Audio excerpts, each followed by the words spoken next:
Business করা কি অনেক বেশি কঠিন? আমি বলবো একদমই না। যদি সঠিক জায়গা থেকে সঠিক পণ্য কিনে আপনি বিজনেস করতে পারেন তাহলে কিন্তু বিজনেস করাটা একদমই ইজি।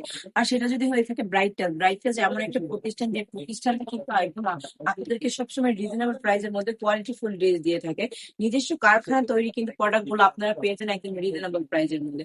যারা বিজনেস করতে চাচ্ছেন আমি বলবো সরাসরি কারখানা থেকে প্রোডাক্ট গুলো নিয়ে বিজনেস করবেন, তাহলে কিন্তু বিজনেসে ইজিলি প্রফিট আনতে পারবেন। আর তাছাড়া যদি আপনি শোরুম থেকে ড্রেস নিয়ে বিজনেস করেন তাহলেও কিন্তু বিজনেসটা ইজি হয়ে যাবে। আপনি যদি কোনো শপিং মল থেকে ড্রেস গুলো কিনে তারপর বিজনেস করেন তাহলে বিজনেস প্রফিট আনবেন কিভাবে বলেন তো? তারা কি আপনাকে লাভ ছাড়া দিয়ে দিবে ড্রেস গুলো? একদমই না। আর আমাদের কিন্তু একদম সীমিত লাভ থেকে কিন্তু আপনাদেরকে এই সুন্দর সুন্দর ড্রেস গুলো দিয়ে দিই একদম রিজনেবল প্রাইসের মধ্যে। এই ড্রেস গুলা কিন্তু আপনারা পেয়ে যাবেন আমাদের থেকে মাত্র 450 টাকা করে। আর এই ড্রেস গুলো আপনারা মাত্র 450 টাকা করে আমাদের থেকে নিয়ে 600 700 টাকাও সেল করতে পারবেন। এত সুন্দর সুন্দর ড্রেস গুলো যদি এত রিজনেবল প্রাইসের মধ্যে পেয়ে যান তাহলে কেমন হয়? তো দেরি না করে কি করতে হবে, দ্রুত নিয়ে নিতে হবে এই সুন্দর সুন্দর ড্রেস গুলো। সবাই সুস্থ থাকবেন, ভালো থাকবেন, ব্রাইটাদের সঙ্গে থাকবেন। আল্লাহ হাফিজ।